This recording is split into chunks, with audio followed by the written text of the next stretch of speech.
Hi, everyone. My name is Claire Choo, and thank you so much for joining the Asian American Bar Association's panel on how to stay afloat in an underwater economy. We hope this panel will give you some guidance, tips, and maybe some comfort as you face this uncertain economy. Tonight, we're going to cover the following topics: jobs and networking, student loans and budgeting, and making the most of a virtual job. We will also take questions at the end of each topic and any other questions at the end of the panel. First, let me start with the introduction of our esteemed speakers.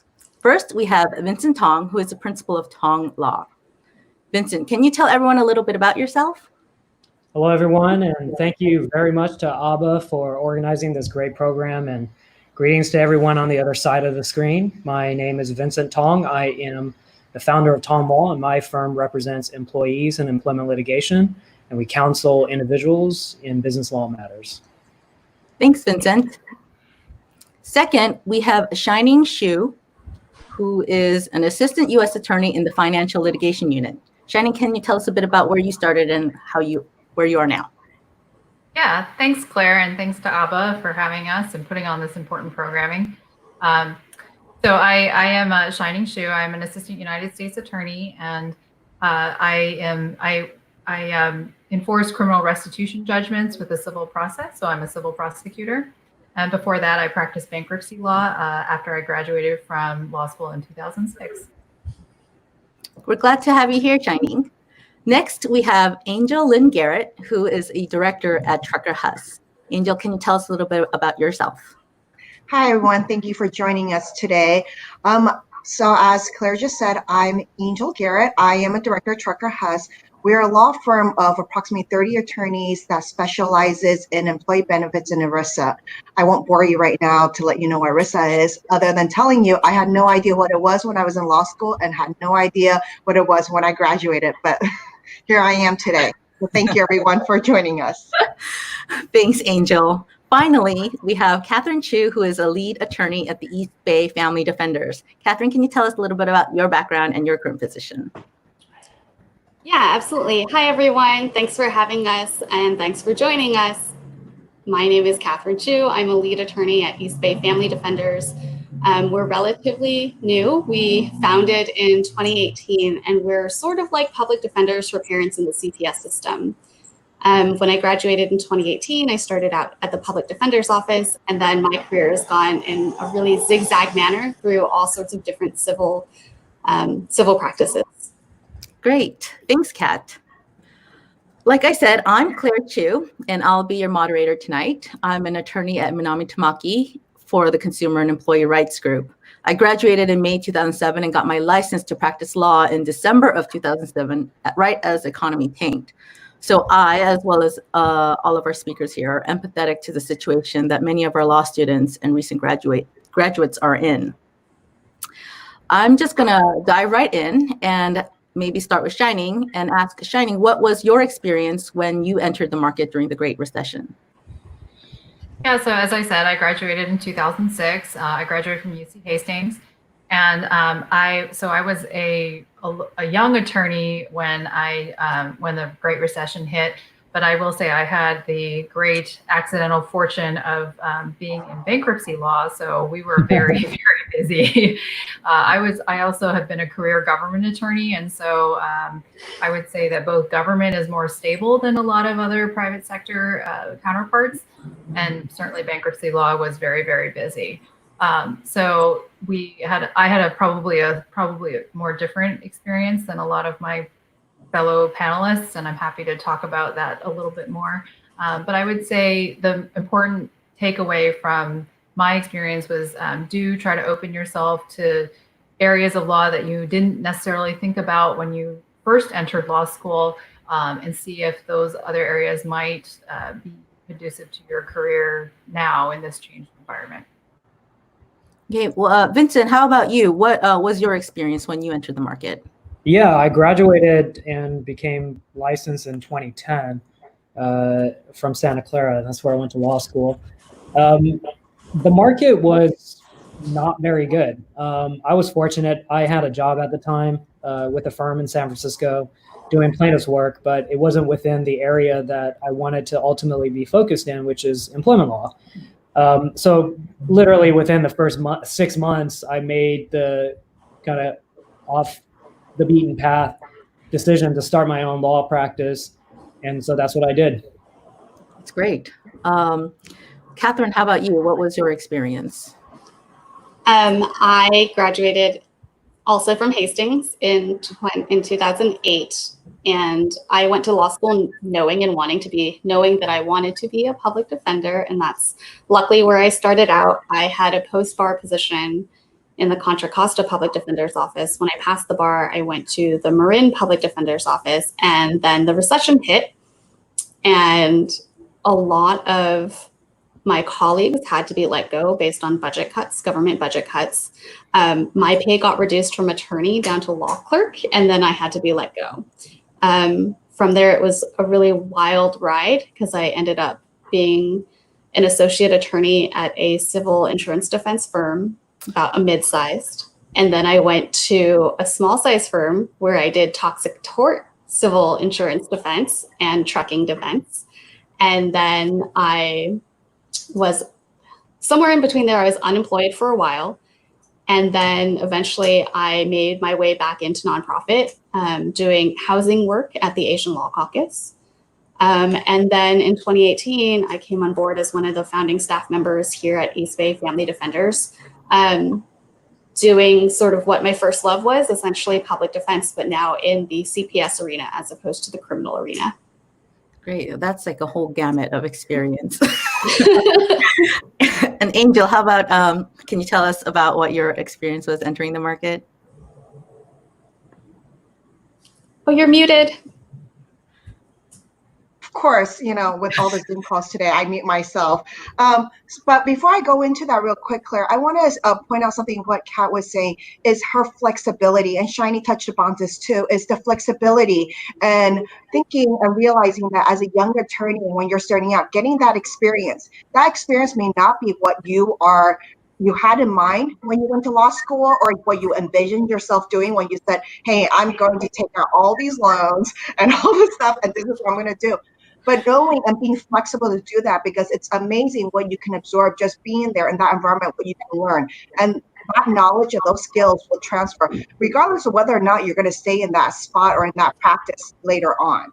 And so with that, I'm just going to real quick is, like Shani, I graduated in 2006, but unlike any of the panelists here, I took the opportunity to go out of state to University of Illinois, Urbana-Champaign, which is the middle of cornfields, because of the money, but also because I realized that living expenses there is a lot cheaper.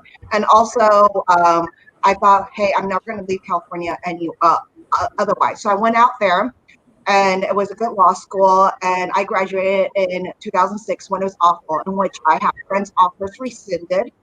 I was scrambling my last semester there to try to get a job. I had no idea what I was going to do. I also had loans to pay. And what I ultimately did and got offer from, I applied everywhere. I basically went to law school thinking that I was going to be an international M&A attorney flying between here and Asia and closing like big deals. And when I said big deals, I mean like 7-8 figure deals. That has not happened, and that has not happened. But the point being, I ended up accepting an offer at a small firm doing bankruptcy for a year in Detroit, Michigan.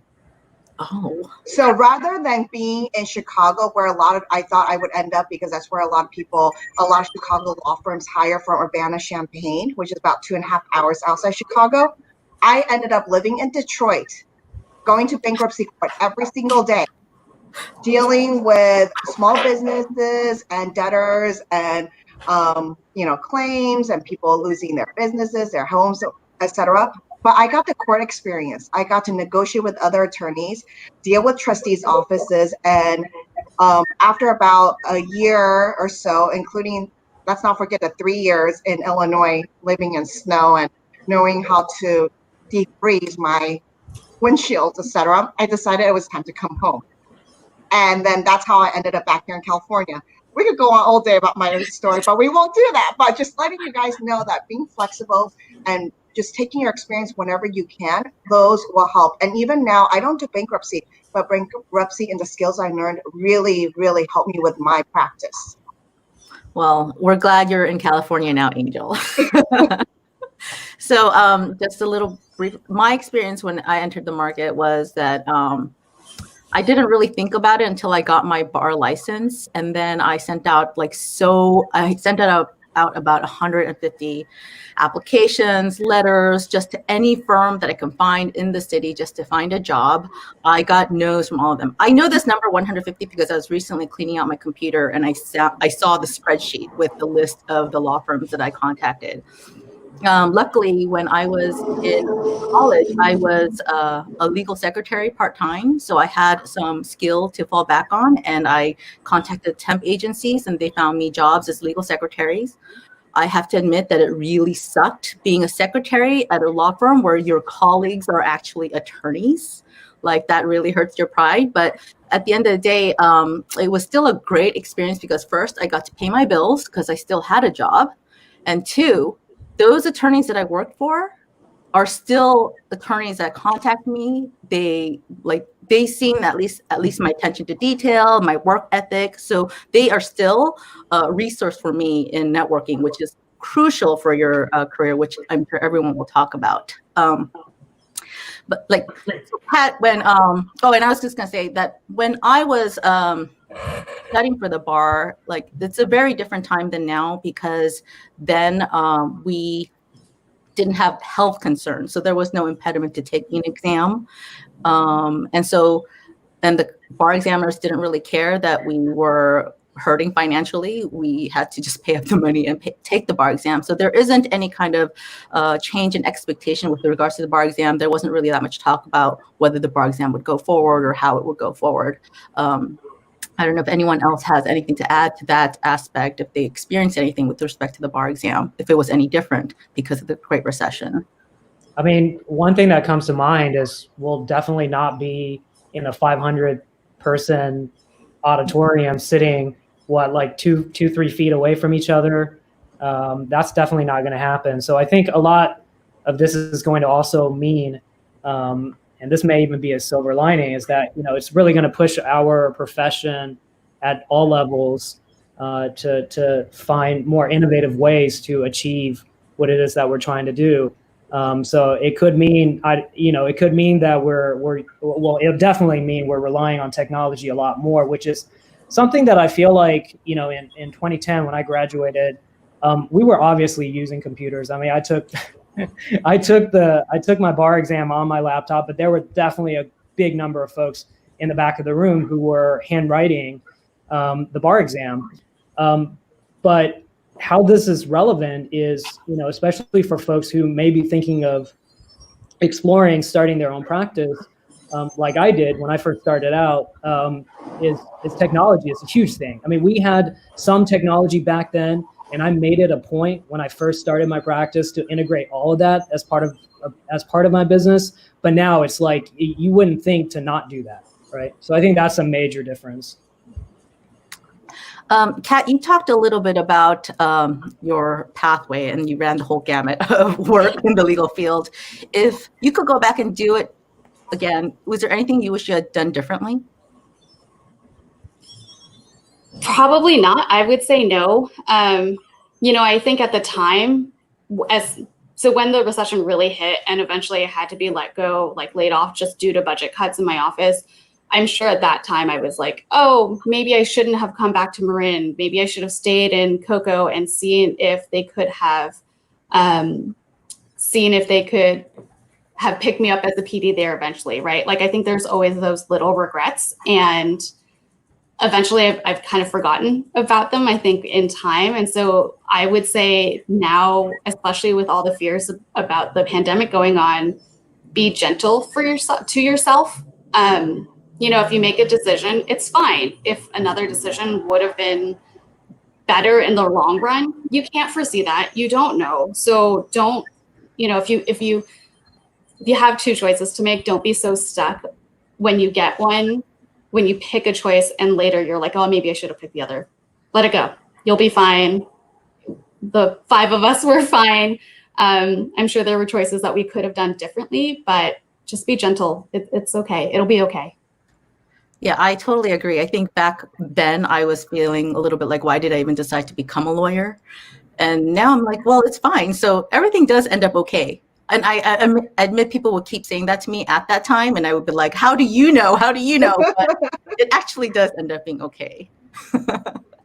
Um, so, and I was saying how this kind of the pandemic and the recession now is a bit different than the recession that we had to go through. But Shining, in your opinion, how does the current downturn compare to the 2008 and 2009 recession?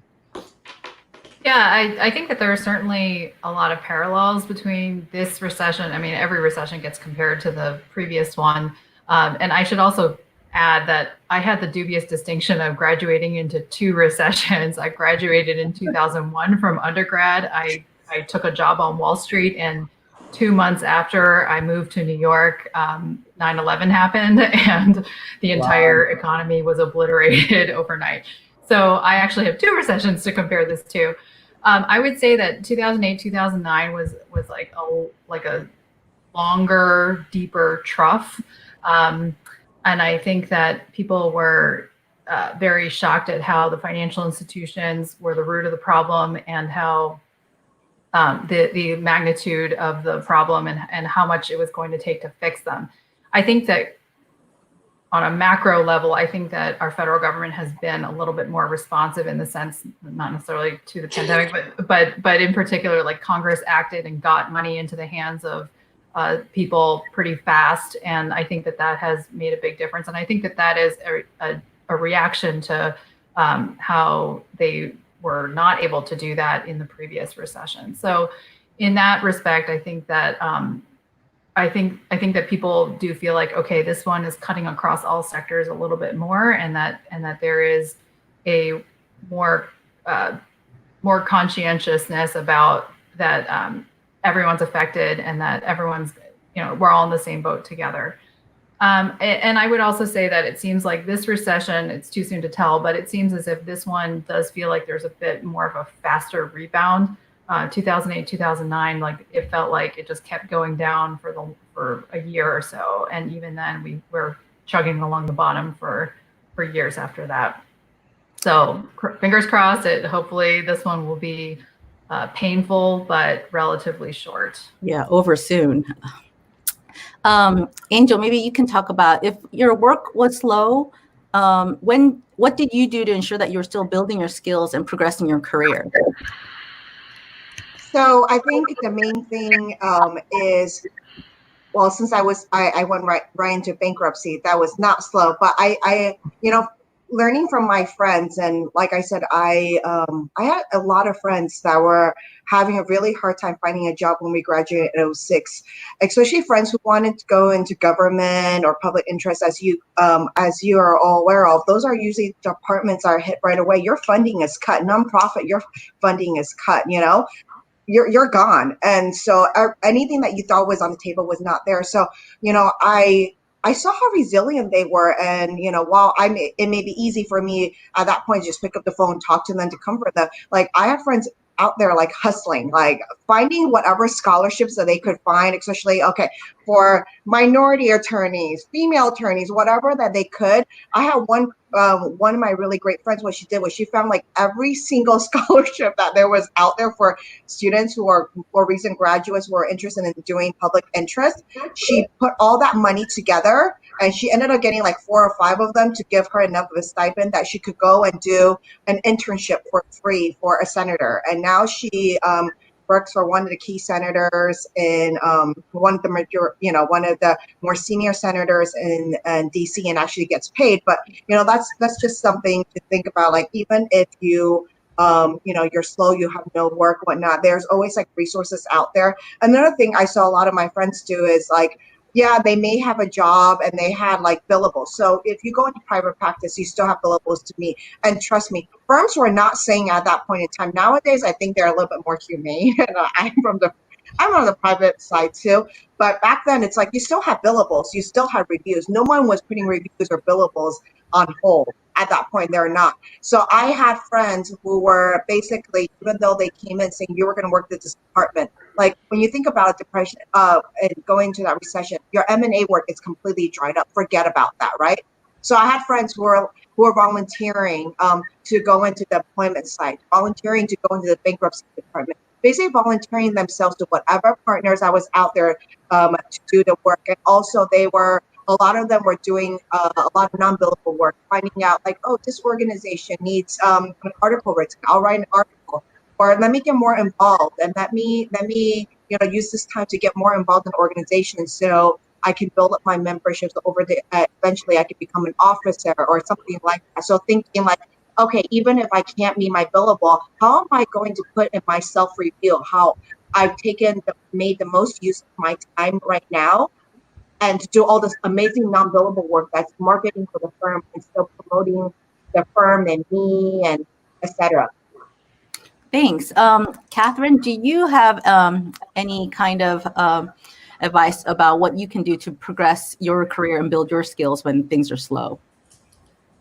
Yeah, I'm going to preface by saying I'm not a fluffy, soft person. So it's really weird to me that my answer is going to be that when in my bouts of unemployment, I took some time to take care of those who were closest to me. So for example, I had a friend who was going through a really bad medical situation. And since I was unemployed, I stopped looking for work momentarily so that I could take her to physical therapy appointments and help her and visit her at the hospital and do things like that.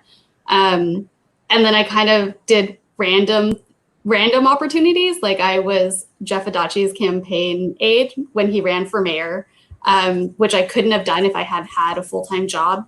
And so that's what I did during unemployment time.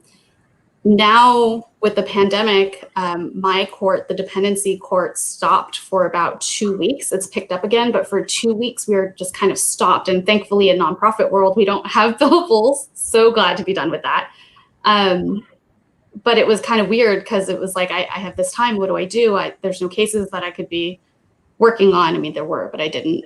Instead, I focused on soft skills, and I would say that's really helpful. So I picked up some books, and I've been increasing my knowledge on trauma and how it impacts my clients, and picked up books on client relationships, other things like racism, sexism, and how that impacts our society, and especially the populations that I work with. So things that you ordinarily wouldn't have time to really focus on when life and work is just insane. Take the time to do that. Great, thanks. So, and maybe this is a question for most of you guys. How was the impact of the financial crisis distributed within the legal industry? So, were different sectors or practice groups affected differently? And maybe everyone, people can talk about how it's affected their sector, since I don't expect everyone to know every single sector. Why don't we start with Shining? Yeah, so being in government, we're always busy. And I would say there is a distinct difference in this particular recession when it comes to government hiring. For now, governments are still hiring. And in fact, they're trying to get positions filled before budgets switch over to the new fiscal year. It's a quirk of government hiring. And so right now there's still openings and they're still advertising. And I would also say that government is probably a little bit more resilient in the sense that they think about, well, we still have to keep the pipeline going. And so they might pare down their entry level positions a little bit, but they tend to still keep them going somewhat. In terms of my experience being on more like business law oriented areas, I would say the types of sectors that I see are being hot. Transactions tends to get slower. Litigation tends to get hotter. Government, bankruptcy, distressed finance. Another area that people might not think about is securities litigation. That tends to get busy when the market has volatility, when the stock market has volatility.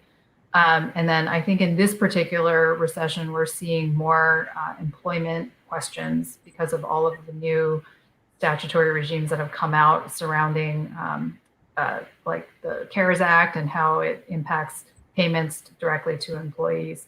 So I think there's a lot of questions about that. Oh, and also the unemployment sector. Like right now, I know that on the state level, the Unemployment Insurance Commission is just inundated, and they're hiring like crazy. Yeah, I definitely. Vincent does employment law as well as I, and I know that we've gotten so many inquiries about like either the getting unemployment insurance or just I've been fired, but they say it's due to COVID-19, but I think it's actually for retaliation. Just a lot of those.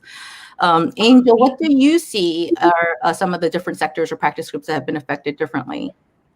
So now we're going to bore you guys about and tell you what ERISA is.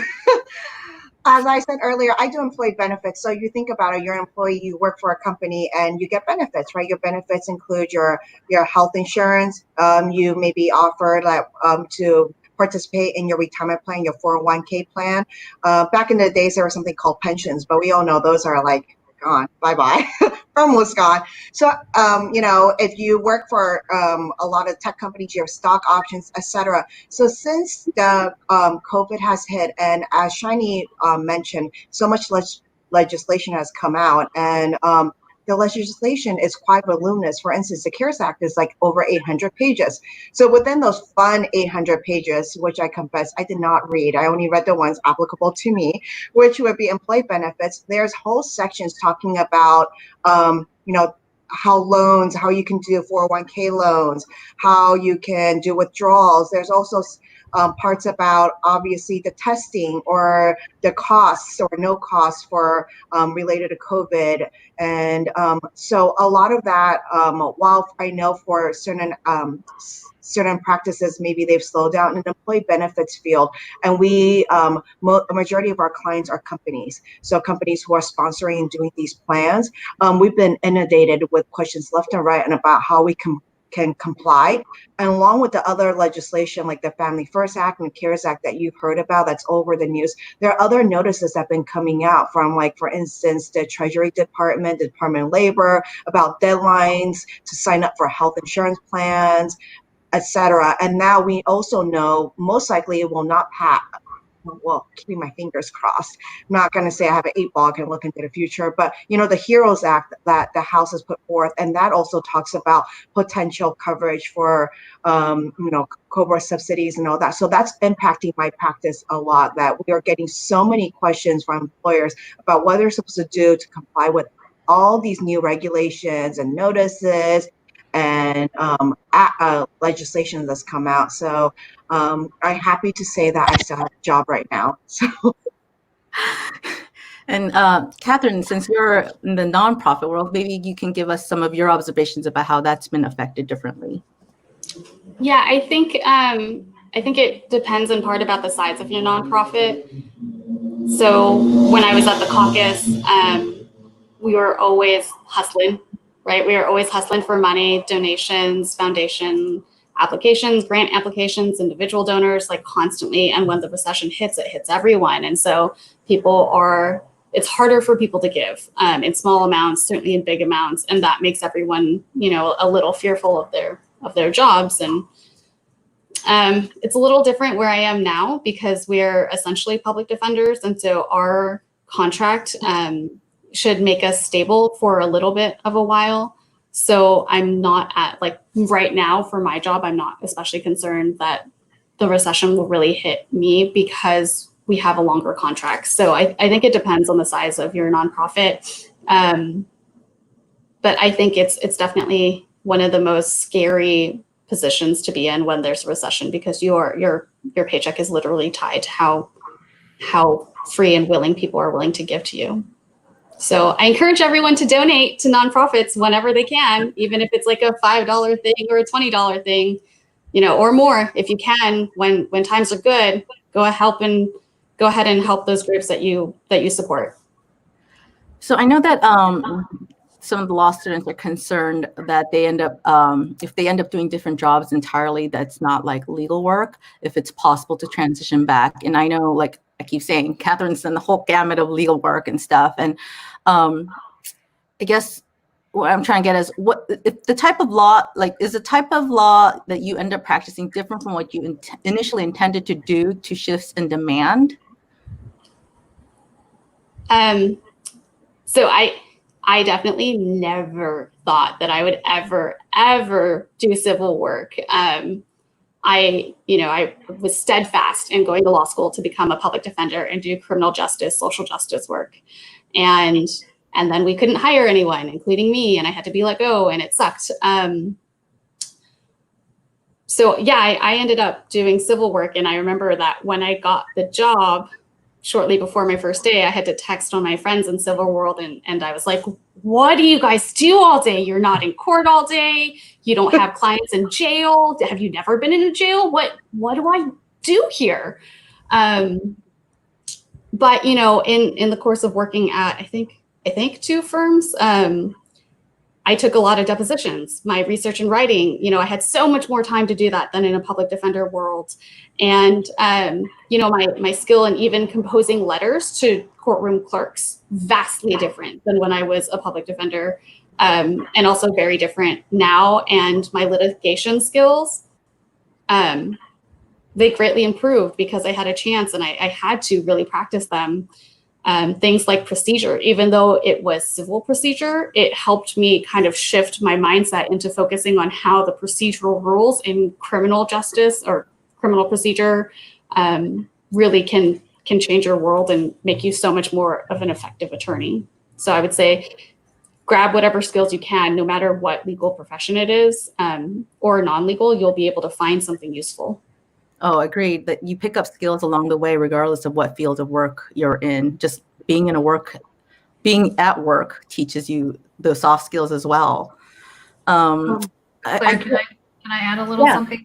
Mm-hmm. So I think that there's a lot of pressure for law students, either in or out of recessions, to feel like you have to stick the landing and get, when you get the first job, that's the only industry you're ever going to be in. And I would discourage you from that thought. As someone who has switched industries twice now, I went from bankruptcy law to charities law, and now charities law to a hybrid of civil and criminal law.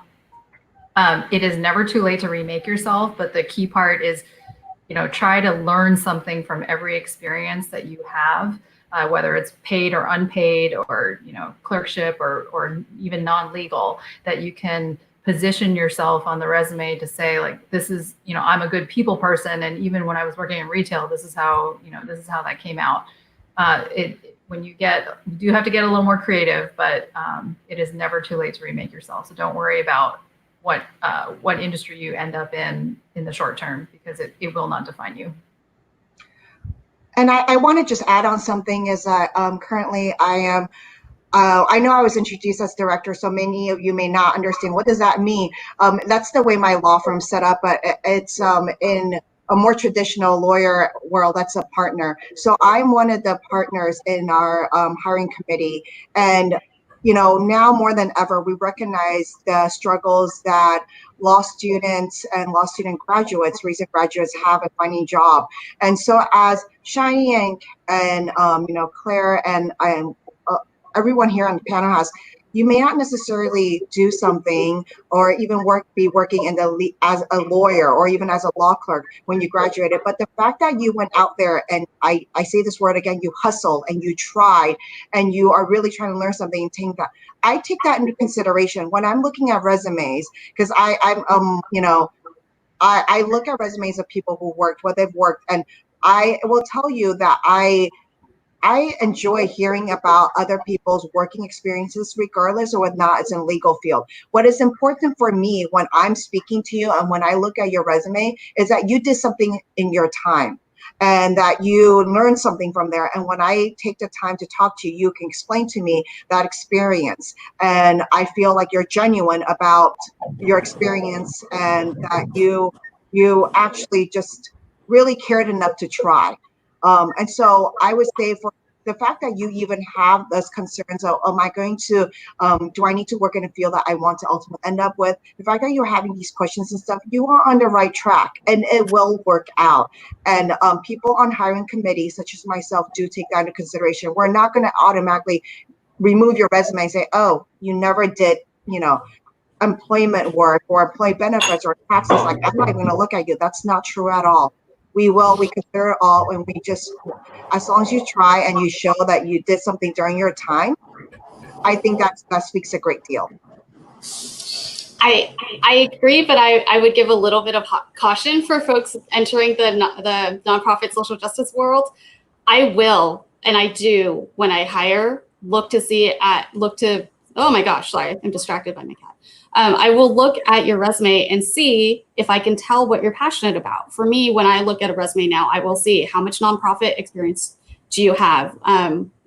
Do you work in, or are you a member of AABA? Are you a member of Women Defenders? Are you on some volunteer thing?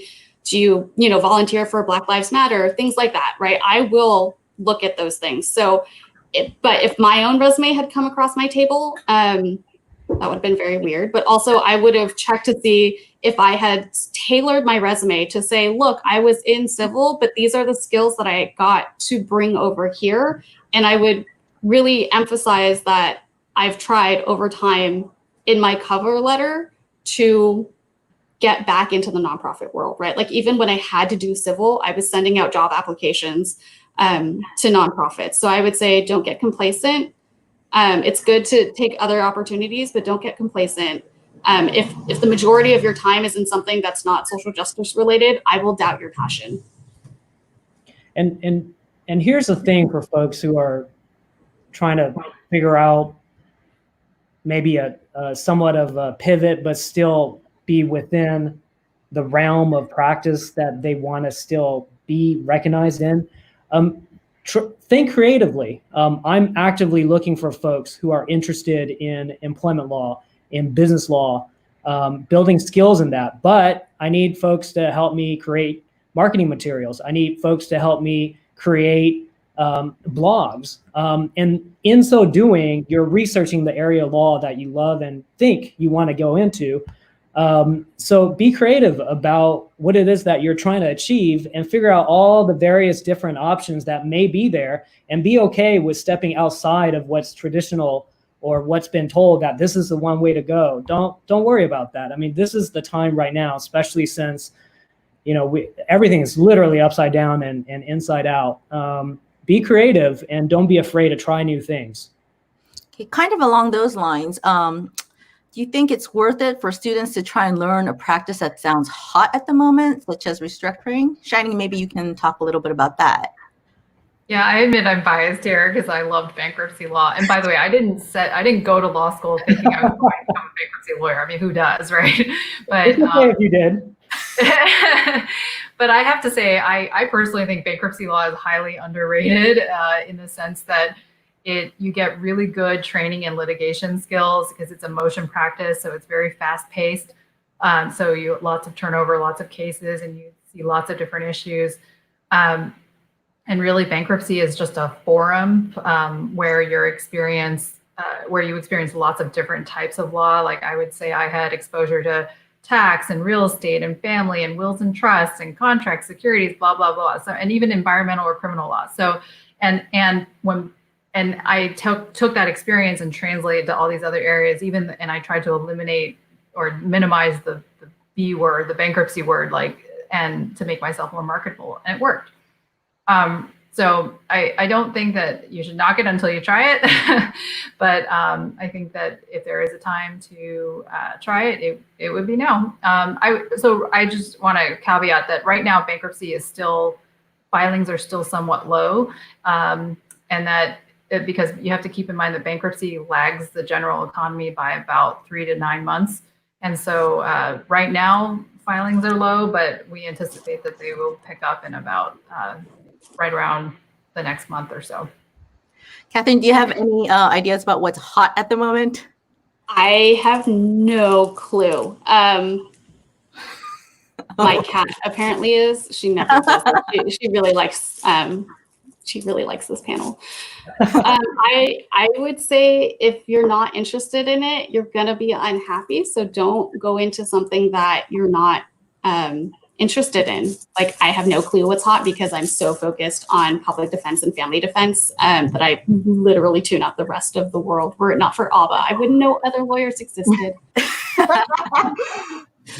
So do you remember back when you were entering the market, was there any formal recruiting happening, or was networking the most important tool for that job search? Kat, you can answer that.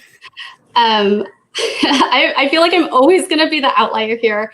I had a very like black and white experience with networking. I think if you're going to work in a firm, do networking. I think if you're going to work nonprofit, networking will not help you, will not matter.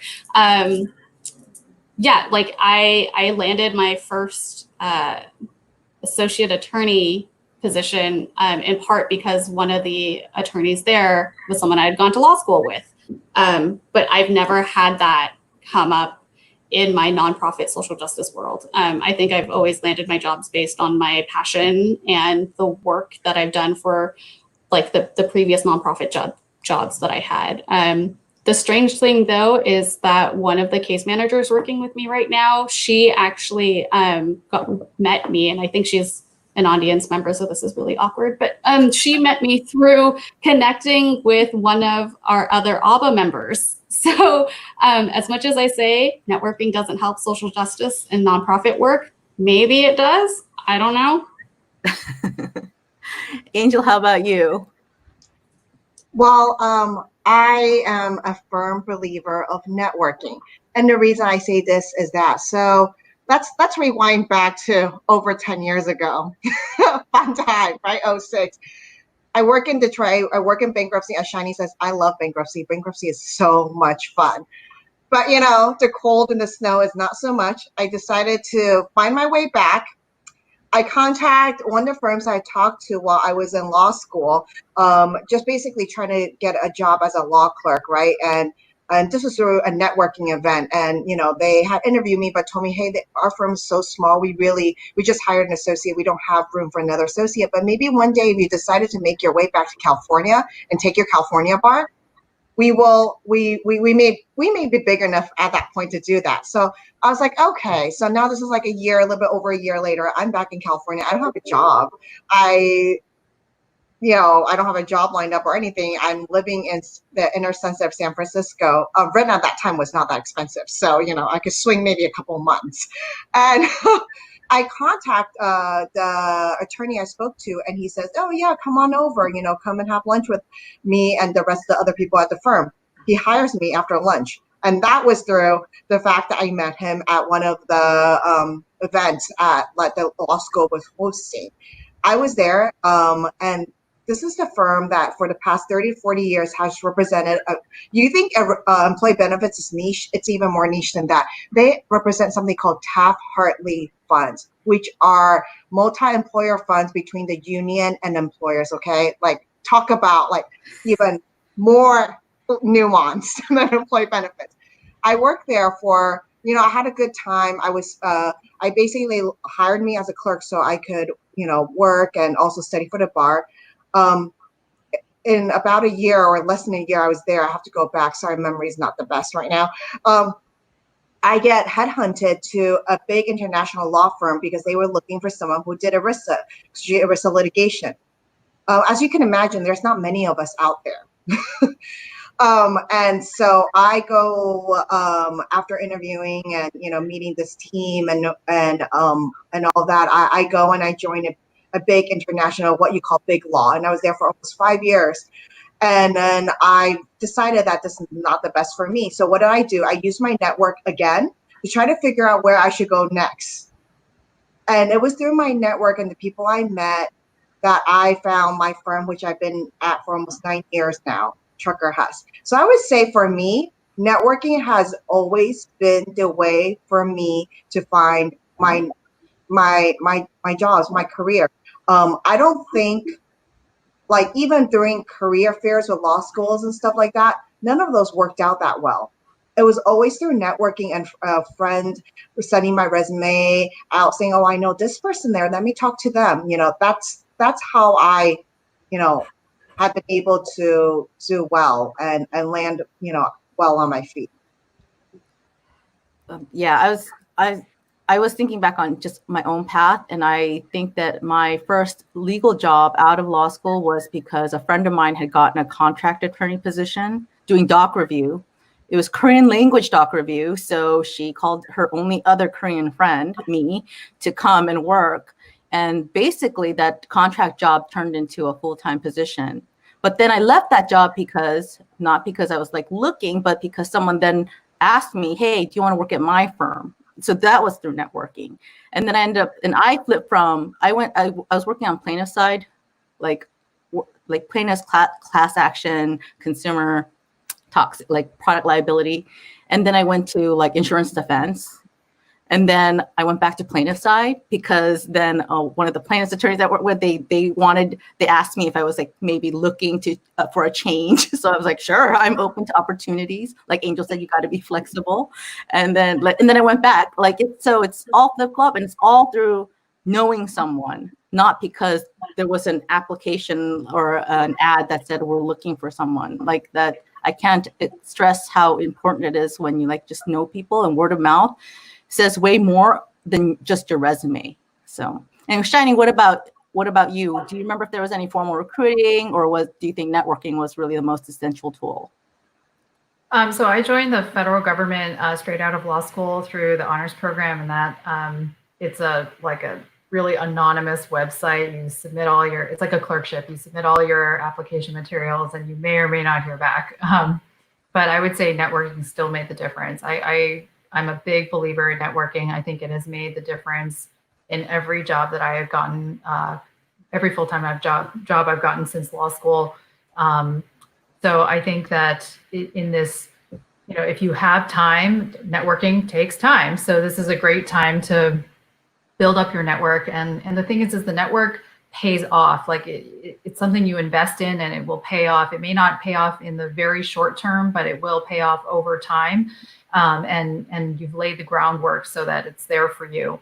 And I would also say, for example, I moved back to the Bay Area about 2 years ago. And so I have built up my network tremendously just in that short amount of time. So it really can be, if you invest in it, you really can make a really big difference for your career. And in times like this, it can be the difference. And I would say, like, for government hiring, even though it's usually a very formalized application process, just having the network can get your resume elevated to the top of the pile. Like, for example, at the U.S. Attorney's Office, we literally get hundreds of applications for every spot. But if you know somebody, then they can put in a good word for you, or just make sure your application goes from the bottom closer to the top. It makes a huge difference. Vincent, do you think you can give us some tips on networking? I can. And here's everything you need to do. Just kidding. First thing is just to start going out to things. And by going out in this time and age, I just mean logging on to Zoom and clicking the invite buttons and the links, and volunteer. That is probably one of the biggest things and best things that you can do. When I started my practice, I was kind of confronted with a double whammy. I needed to learn how to be a lawyer, and on top of that, I needed to learn how to run a business. And I mean, there's a lot of things that I did, but one of the best things that I did was reach out to people, identify, research people that are similarly situated in the type of law that you want to be doing, or the type of firm, or the type of company, if you want to go in-house, et cetera. And just don't be afraid to reach out to them and say, hey, can we jump on a quick 10, 15-minute Zoom call? I'd love to chat with you about what it is that you're doing, how you got there. And chances are, more likely than not, people will say yes. They will give you that time because we've all been there.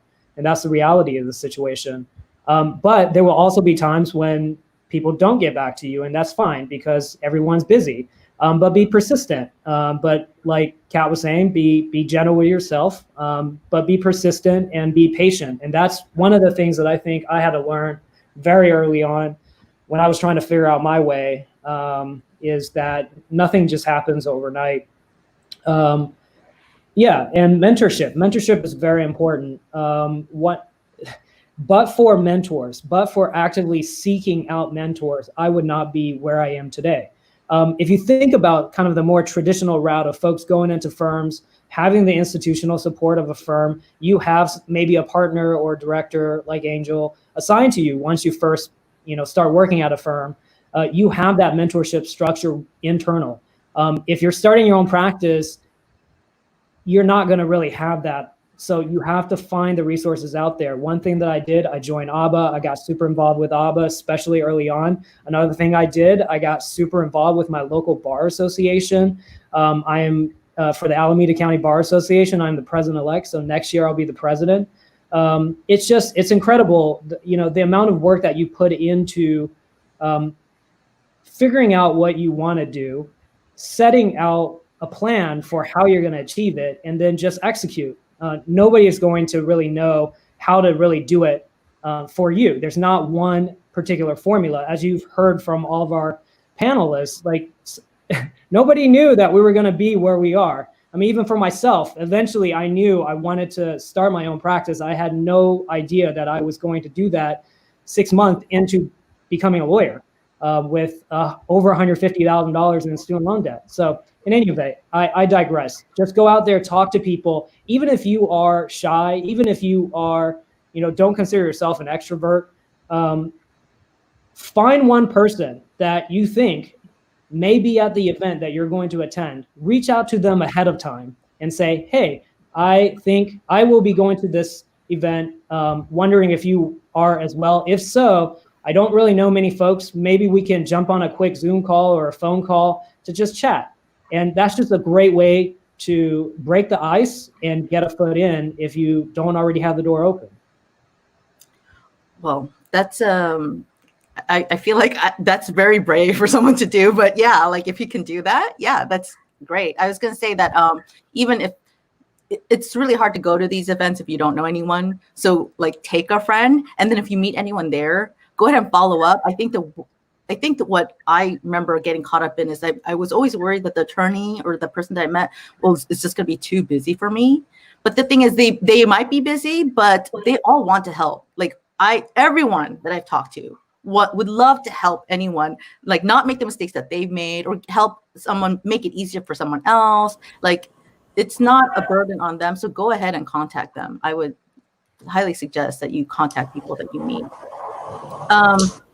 I want to second that. And I think I've always heard that attorneys have giant egos. And I think that's true. And lawyers will always love to talk to you about themselves. That's absolutely true. So for all our panelists, there's kind of an overriding question that I think law students were asking about is, when you've looked at like your classmates who had jobs right out of the Great Recession, or your own interns or your own experience, was there anything that someone did that really made them stand out? And what was that? And how, what would you suggest for these students who are networking? Why don't we start with Angel?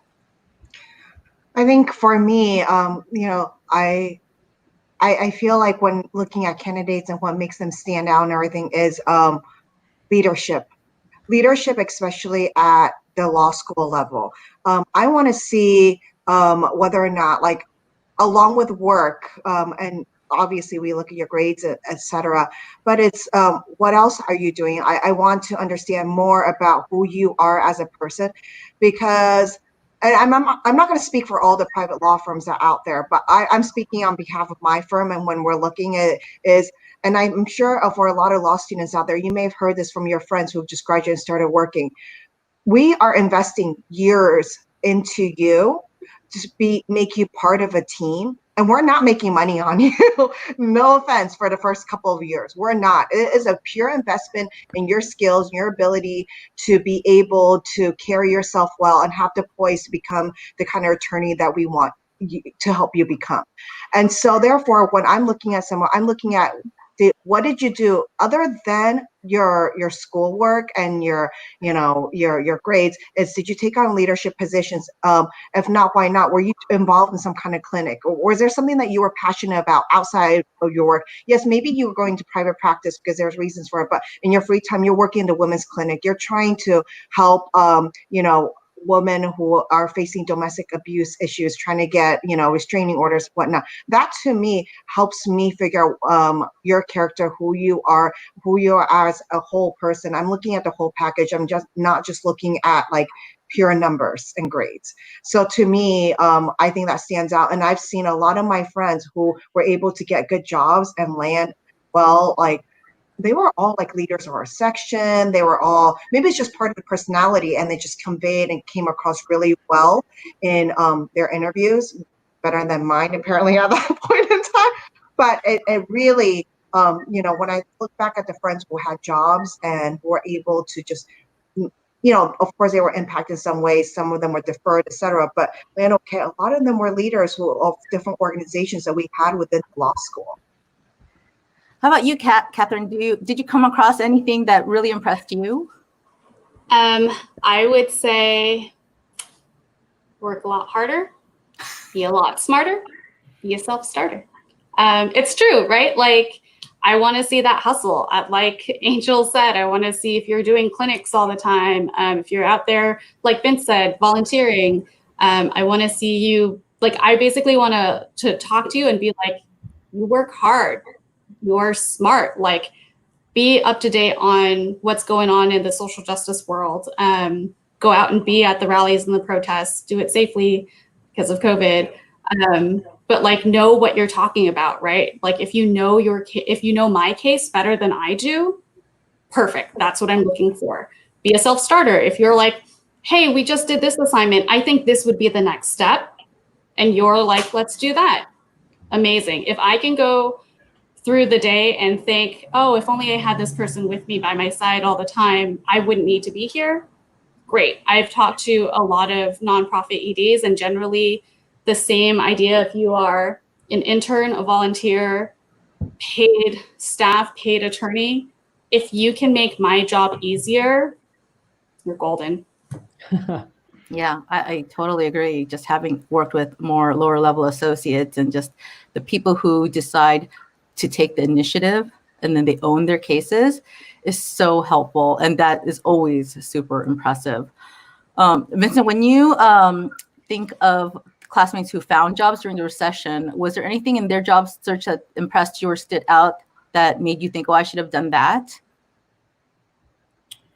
Believe it or not, I wasn't as outgoing and confident in law school as I am now. I think having to start my own practice and do a lot of things that I had to do in the last 10 years to build to where I am, helped me in that regard. But I mean, it was just one of those things in law school. Career services is constantly like networking. Hey, what are you doing? Are you networking? There's free pizza. Come network. And it just got really cumbersome. And I'm like, I don't want to network. I need to like figure out how to do well on this exam, or figure out like how to take this test, figure out how to read this case. I don't know. But I think one of the things that I noticed with some of my friends is having a really good schedule. I wasn't very organized in that sense. And I think in hindsight, if I were able to go back again, knowing what I know now, I would definitely be a lot better about scheduling my time. And it's a skill that you're going to absolutely need in your career, because time is the only thing we have is such a commodity. And as you get older, your priority shifts, because maybe you have kids, maybe you have animals, maybe you have other priorities that you need to also spend time in the day. So that was a really big, that's probably one big thing that I saw a lot of folks do who are very successful coming out. But keep in mind, even a lot of the folks who had great leadership roles in law school that I went to law school with, who knew exactly the type of law they wanted to practice, they didn't automatically get the dream job that they had, right? Again, it goes back to identify what it is that you want to do, figure out how you could potentially get there, and then it's about taking a step every day to try to achieve what it is that you're trying to do. So talk about how important networking is, but now we're all sheltering in place. Vincent, do you have any tips for the students on how best to network while sheltering in place? I know you didn't like my answer before, but you have to reach out to people, because we can't physically be in the same space. I mean, maybe later on this year, we'll be in masks or hazmat suits and standing 6 feet away from each other. But you can't even hear each other. We can't even hear each other anyway at our annual dinners, even when we're like right in front of each other or right next to each other. And I'm like, what? And it's not just because I have, hearing problems, but I think it's really about like stepping outside of your comfort zone. Starting my own practice, not really having a clue as to what it is or how how I was going to do it. I just knew I wanted to do it and I had to do it. And you just have to step outside of what you might feel uncomfortable right now and just try little by little. I wasn't the type of person who, if you didn't get back to me, I was the type of person who, if you didn't get back to me, I'd be like, all right, well, clearly you didn't want to talk to me, so I'll just move on. But and then in talking to folks, in speaking with, friends who I turned into mentors, they said, if this is what you want to do, like, you have to just stay focused on that. And you don't know what's going on with the other person. So if they don't call you back, maybe it's because of something that's going on. So circle back to them and if this is one of the people that you want to meet, hit them up on LinkedIn. That's a great forum to do. I mean, it was somewhat just getting hot 10 years ago, 15 years, or probably wasn't even around 15 years ago, definitely 10 years ago. People are like, LinkedIn, what is that? So create a profile. Make sure that your profiles online sync up to one another. Use the internet, research. I saw a question earlier about, how do I market to smaller firms, or whatever the question was. If I don't have that much information about what their needs are, you'll be surprised how much information you could gather in terms of content that's currently about that person or about that law firm online. And for information or content that's not out there, maybe that's something you can learn from as well in trying to reach out to them and network with them. Great, thanks. Can I piggyback on that one real quick? I would also say there was a question that came up on how do you choose, or what do you look for in a mentor? So to piggyback off Vince, I would say if you find someone that you're like, this person does what I want to do, I jive with this person, tell them. My mentor has been my mentor for over 10 years, and she hates, or at least hated, that I would call her my mentor. And she'd be like, no, don't call me that. But she still is, right? And she does mentor me, and we still stay connected. Like, she was the very first attorney that I was a legal intern for. And I, at that time, like way back in 2006, was her very first legal intern, because she was starting out in the San Francisco Public Defender's Office. I basically just kept telling her, you're great. You're my mentor. I'm going to say it in the office. I'm going to say it out of the office. I'm going to tell everyone. And she still is. Don't be a creep about it. Like, if they're actually like, no, step back, then definitely step back. But otherwise, let your intentions be known. How do you choose a mentor? I think find someone who honestly has something that you're like, yeah, I could learn from you, not just because you are a partner or director at a firm, not just because you have this job, but someone who's like, oh, my mentor, Asian, like young Asian woman attorney, public defender's office, had the same sort of perspectives on life, except she did it way more intense than I did, because, she was a little older. She was already an attorney. I was starting out in law school. So look to someone who you're thinking they have a career, or at least a path that I would like to do. They have the same sort of overall views on what their job means. Like, we both wanted to serve the public and protect the public by being public defenders. So, it's more than just whatever their job title is. Find something more meaningful. And I think that is sometimes hard, because you're in law school, and you may get like there's all these organizations coming at you, be like, oh, sign up for mentorship here, sign up for mentorship there, and you get signed to these people. And I think Vincent already my son's name is Vincent. I call him V or Vince sometimes, so sorry. So I sometimes will do that when I'm calling Vincent, and I'm like, hey V, or hey Vince, and forget that it's obviously I'm not addressing my son. But nonetheless, when I was trying to say, you get thrown a lot, and you're like, oh, here, you're in this mentorship family. This person's a mentor, that person's a mentor. Do what Vincent says. Look them up. You can find out things about people right away. And even if you haven't even had a chance to meet them or talk to them, you can usually glean on what you can gather. I mean, you guys are the generation, you're probably like finding all the dirt about us right now. And you already kind of have an idea. You can see from this, oh, this person worked here or that there. That's actually interesting.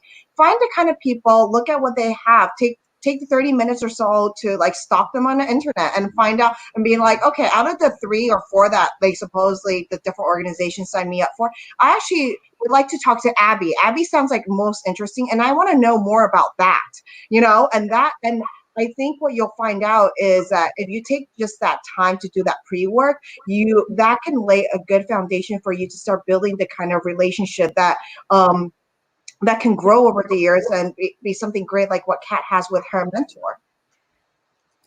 Yeah, I was gonna say I inadvertently became a mentor when a law student basically suggested that we grab lunch. And I said I was free. She was in the area. So we went, and all of a sudden, Bob's your uncle. I'm her mentor. So now we're like sheltering in place, and you know, some of our law students do have jobs. And what would your suggestions be for the fact that they have no FaceTime now in an office setting? What would you suggest that law clerks or interns do? Katherine, do you have any ideas? Oh, I wasn't expecting that one. I mean, it's on our spreadsheet, but I wasn't like, oh. I would say try to make FaceTime. Like I think everyone in my office, most people in my office don't like doing the video chats and like staff meetings and stuff, right? It's always a little bit awkward. You're kind of like, I don't really want to do this. No, I have to like brush my hair or something. But I do think that it helps, right? I think it helps you kind of like look at each other and get a sense of like, oh, we're connecting, because there's a lot of human gestures that get missed when you don't get to see each person. You know, even though we're sometimes self-muting ourselves, you can see us like smiling or nodding, you know, and that doesn't get captured when you're on the phone. So try to make FaceTime. I think, like Vince was saying, if you ask for it, right? And if someone's like, oh no, maybe later, ask again later. In terms of like making your space comfortable to work from home, I think that was one of the other questions that might have like come up or would come up later. I would say try to find a separate space without cats. I have an ergo setup now that has really changed. Like when work from home was starting out, I was just like, oh, I have my tiny little office laptop. And then my wrist started hurting because I'm old and I type a lot. But now I have like my ergo keyboard and my ergo mouse, and my laptop's propped up on books. And instead of working on the couch, I'm working at the dining room table. So that really does. I didn't really believe it before, but now I kind of believe it. In the virtual job setting and without having that kind of FaceTime, Angel, could you talk about what you would look for in a summer associate or an intern, and what would really impress you in this virtual job? Were you just listening into my meeting this afternoon with my committee about what I was going to do? What I was going to do with my summer associate? I'm a little bit weary now about this. I guess a Zoom, you know, listening in is really, the hacking is really real. So a couple of things what we're doing, because obviously we have to have different workarounds, and also with what's happening with COVID, but ensure that our summer interns, summer associates are still having good experience. What we're doing is we have different practice groups. Believe it or not, within employment benefits, there are different practice groups too. So, but we don't need to go into it now. So what we're doing is we're figuring out, first of all, having mentorships and asking, you know, mentors, the partner mentor, the associate mentor, to set up times, looking at their schedules, already have dates available in which they can schedule like a Zoom lunch, you know, lunch date with the summer associate that they are going to be the mentor for. And then for each practice group within a partner in the practice group to think about assignments, and for each week that the summer associates will be here, what kind of assignments we have building up in our, you know, that's basically in our queue right now, and which ones of them are appropriate for the summer associate. And 3, thinking about like fun things that we can still, even though we can't all be a room together or go to like a baseball game or whatnot, what we can do to bring some events in. Like for instance, thinking, oh, could we do like a cooking class over, which, you know, AABA did a whole cooking. I borrowed the idea from AABA. I have to say thank you, AABA, for that. Made me sound brilliant during that meeting. So like a cooking, having like a cooking class with the summer associate. We are also thinking about like, should we do, a fun like charades or something like that over our computers, like different activities that we can line up. So the summer associates still get a chance to get to know people at the firm. But we have to be more deliberate about it. And then that's the thing is like, we are now, even the summer associates haven't started because we did delay the start date, which I'm sure many of you have heard or who are watching right now have experienced. But thinking about, people's times and how much they can dedicate to the summer program, because for many of us, we have children at home too, especially young children. So it can be difficult. And so working together firm-wide, thinking about the time commitment and looking at people's schedules way ahead of time than maybe we did previously is key, and making sure that we're all communicating and even better than before, and keeping track of what kind of assignments there are out there, and putting it in a more centralized format is how we are dealing with it. With making sure that the summer is still a good summer for our associates. Great. So I don't know if we want to touch on student loans and budgeting for the law students who are now in this recession. Student loans, okay, that was a big deal for me. I remember I did the forbearance thing and my student loans got huge. So maybe our panelists will have some tips on how to manage your finances during this recession.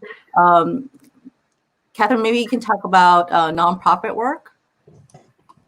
Sure, although I did just put in the private chat that I think I'm taking up a little bit more time, so I was going to step back and let Shining answer. But I was just going to say, I think Shining and I both had an idea to answer about doing the loan repayment process if you go into government nonprofit work. So that was definitely a big thing when I was a public defender. And I think I would do that now if I still had loans, but I'm old enough to not. Yeah, definitely try to find ways. And I think it's a good way to encourage folks to do some nonprofit work, which I would also say if you ever want to be in the courtroom. I think when I was a civil attorney, I was not in the courtroom very much. I did a bunch of depositions, but not like courtroom work. Going to nonprofit to do a lot of courtroom work. We're in court every single day and it's exhausting, but it's exciting. And I don't think you get that in any other field. But I'm going to let Shining pick up from there. So I'm going to provide my answer from both seeing literally thousands of bankruptcy petitions from my job as a regulator in the bankruptcy world. And so I literally saw people's budgets like laid bare. And I think one of the biggest mistakes I saw were people who, sorry, Claire, but put their loans into forbearance instead of say like, right now you have an option called the income-based repayment program where you're still considered on time with your loans, but if your income is zero, then guess what? Based on that income, your loan payment is also going to be zero, but it means that you're still keeping up with the payment. You're still not, it's not going to build up in quite the same way. And I think that if you go to a school like Hastings, there's something called I'm going to butcher it, but the acronym is PICAP, and it helps public interest graduates pursue and pays a portion of your student loans on a sliding scale depending on your income. So that I took advantage of that for sure because I was very lowly paid when I first came out of law school. So that was a huge help.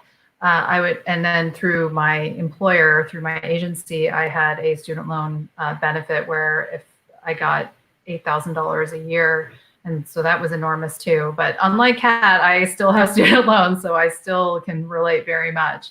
But I would say that, keep on top of the student loans, because remember, they're not dischargeable in bankruptcy. They're very hard to get away from, and they can end up being quite the burden. So be mindful of that. I would also say getting real about your budget. Like if you just have to think about it like this may not be as temporary as you think it is. And so you have to make some tough decisions. And I'm sorry, this is very unsexy to say, but if it means moving back in with your parents, then at least for a little bit, then maybe that's what has to happen. But I think that people get themselves in trouble when they continue to live a lifestyle that they simply can't afford at the moment, and they end up getting themselves into kind of a bigger hole. So those are my tidbits on budgeting. Vincent, do you have any tips on how to budget? Yeah, be real about compound interest. That is not your friend.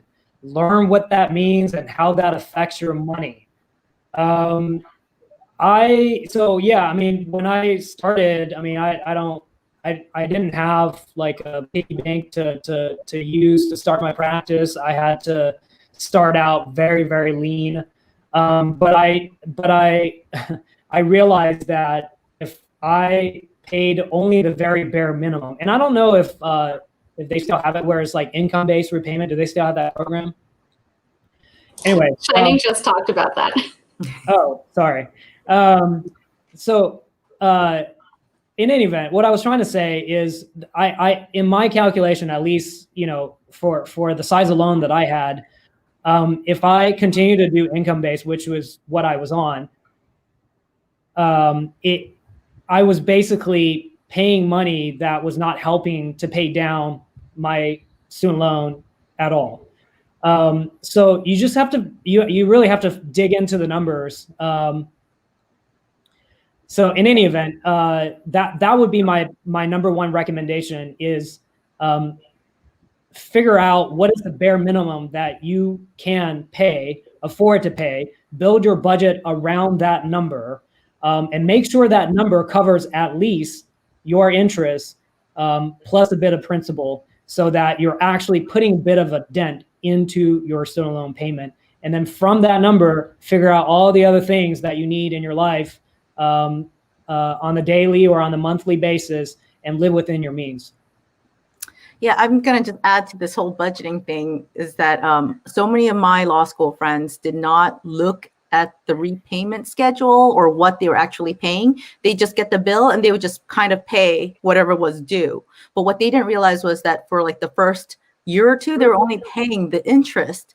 And then at a certain point, your law school loans, they want you to pay interest and principal, and it's practically double. And they did not budget that into their monthly payment and realized, I can't even afford to pay rent now because all of a sudden. So don't avoid looking at your statement. Know what it is that you're paying, and you have to look into all of the options to see what your payments, like how you can effectively lower your payments.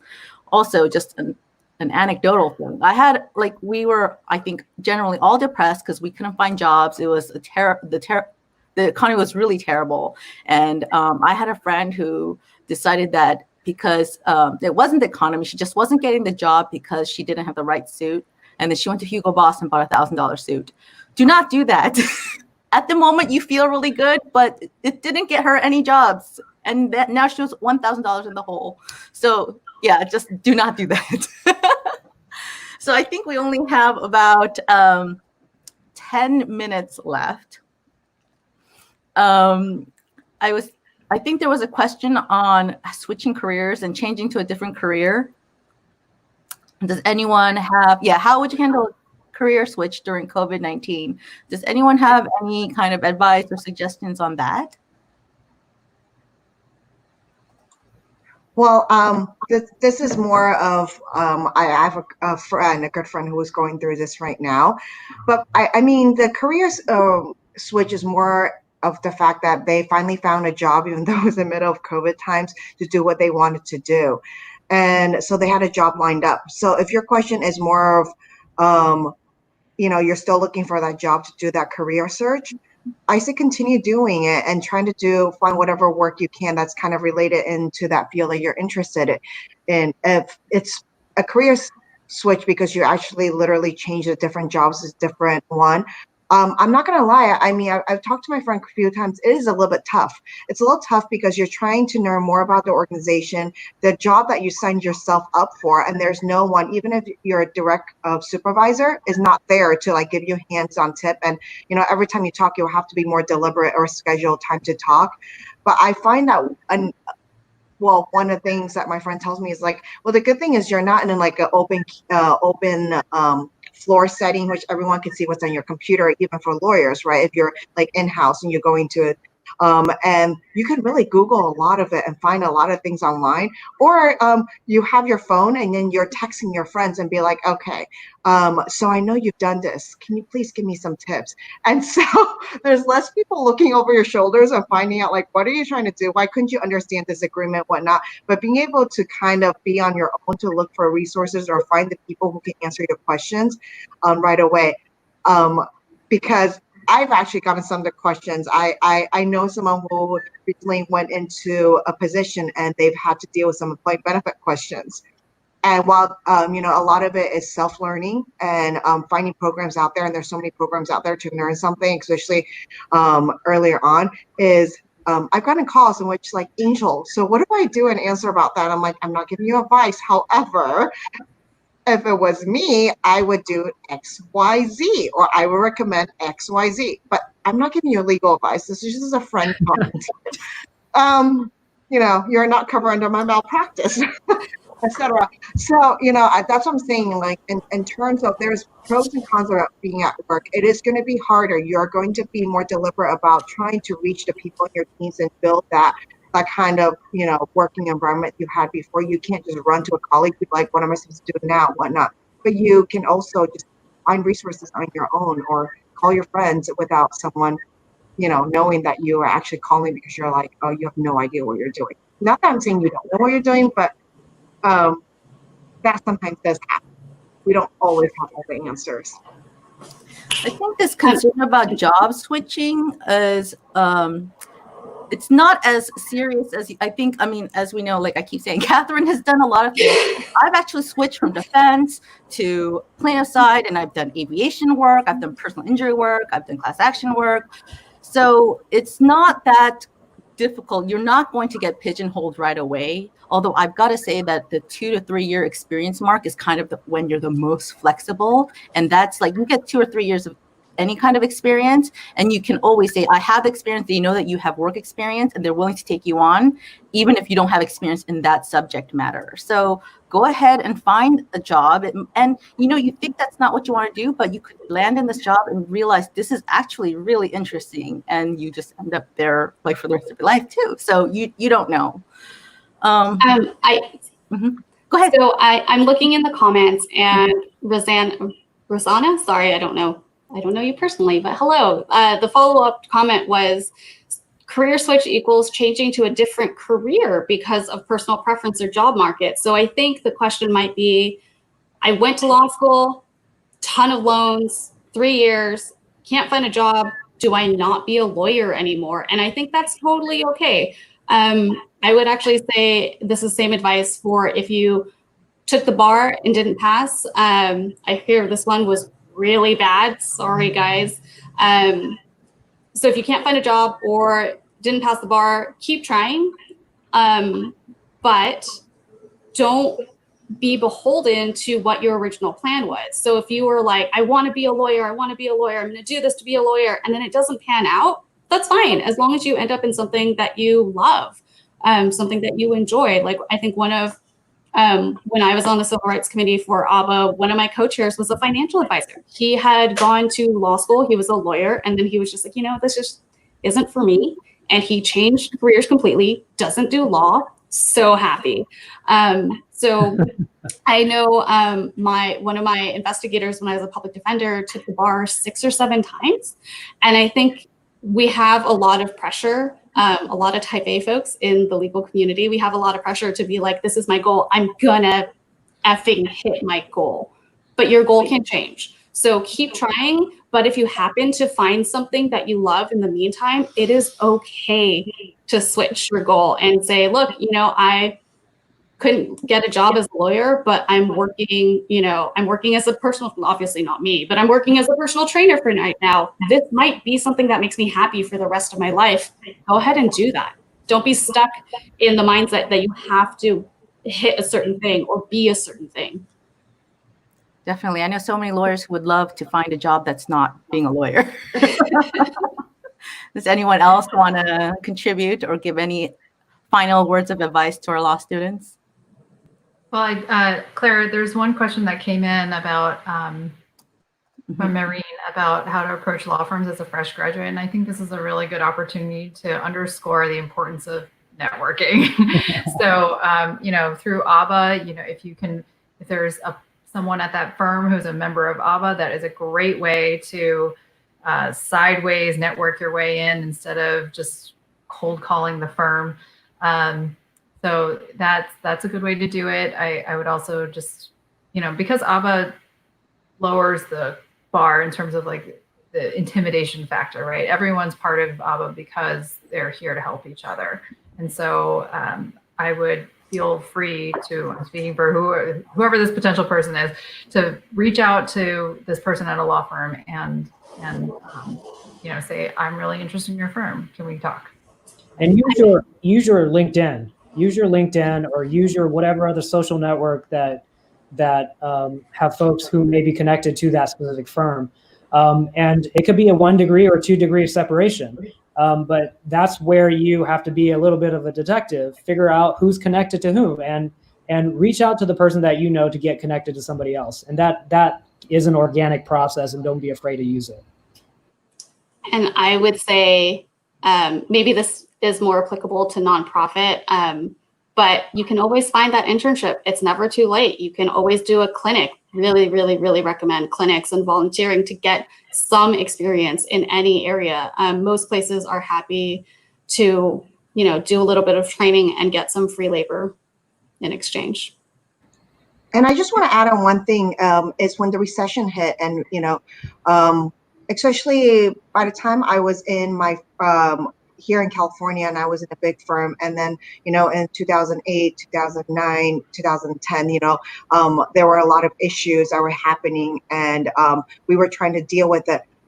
As many, you may not be aware, but a lot of times the law firms were saying, hey, we can't take you on for this year as you originally are supposed to start. We need you to defer you for a year, but during this time, we'll give you a slight stipend, but you also need to, during that time, go work at a nonprofit, to get the stipend. So that way we knew that you were gaining some skills. And I have to tell you, the associates that I had coming in after that 1 year deferment that were doing clinics and volunteering stuff, I was blown away by just their ability to communicate clearly in an email. I didn't have to look at the email and go oh my God, let me rewrite this entire thing. It was amazing that just 1 year working in a clinic, talking to clients and helping to draft briefs or whatnot, really help them. So that's what I'm saying. Go out there, volunteer. If I know it's painful, you may have to live at home with your mom and dad, but but go volunteer what your goal is really to, and there's my cat now. If your goal is to, you want to pursue your legal career and you can't find something that's paying, that's fine. Go find something to volunteer. If anything, that would also, help you feel like you are getting closer to what your goal is. So it looks like we're running out of time. If you have any questions or would like to connect to any of our speakers, please see below for our contact information. And as we were talking about, networking is really important. So a reminder, AABA has more upcoming events. So remember to check our calendar on the AABA website. I believe the next event is AABA Trivia Night, which is brought to you by our social committee. If you're not yet an AABA member, we have a lot of events that are exclusive to members or free for members only. Law students, your memberships are only $25 and they don't expire until you graduate from law school. So I think that's a really good deal. Really, you should look into it. Thank you so much to all of our speakers for taking the time tonight to do this panel. A big thank you to the Law Student Committee who did a great job organizing this event. Thank you, and I hope you enjoy the rest of your evening. Bye.